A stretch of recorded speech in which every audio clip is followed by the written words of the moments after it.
Hello friends, ഇന്ന് ഞാൻ ഒരു തേങ്ങ ചമ്മന്തിപ്പൊടിയാണ് ഉണ്ടാക്കുന്നത്. അതിനാവശ്യമുള്ള സാധനങ്ങൾ: 1 ടേബിൾ സ്പൂൺ മല്ലി, 2 ടേബിൾ സ്പൂൺ ഉഴുന്ന്, 4-5 വറ്റൽ മുളക്.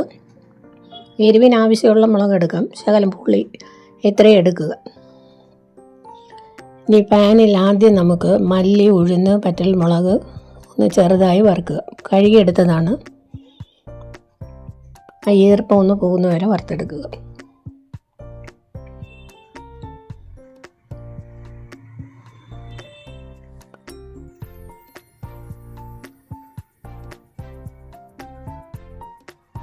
ഇനി ഒരു ഇടത്തരം തേങ്ങ, നല്ല ഉണങ്ങിയ തേങ്ങയാണ്, മൂത്ത തേങ്ങയായിരിക്കണം, അതും ഇട്ട് വറുത്ത് എടുക്കുക.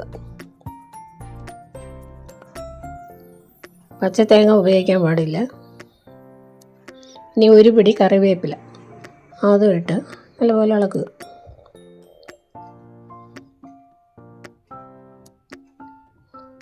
ഒരു 10 കുരുമുളക്, ഒരു ടേസ്റ്റ് കിട്ടാൻ വേണ്ടി ഒരു 10 കുരുമുളക്, ഒരു നെല്ലിക്ക വലുപ്പത്തിൽ പുളി, കുറച്ച്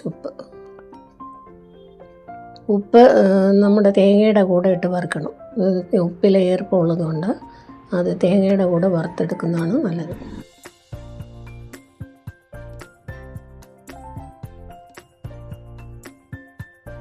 ഇനി നല്ല മൂത്ത് കഴിയുമ്പോൾ 1/4 സ്പൂൺ കായപ്പൊടി കൂടെ ചേർക്കാം.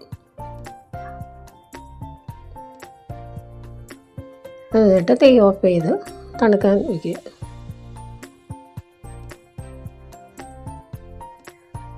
തണുത്ത് കഴിയുമ്പോൾ നല്ല ഉണങ്ങിയ ഒരു മിക്സി, ഈർപ്പമൊന്നും ഇല്ലാത്ത ഒരു മിക്സിയിൽ പൊടിക്കുക.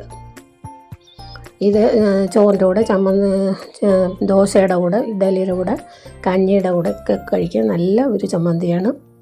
ട്രാവൽ ചെയ്യുന്നവർക്ക് ഇത് കൊണ്ടുപോകാം.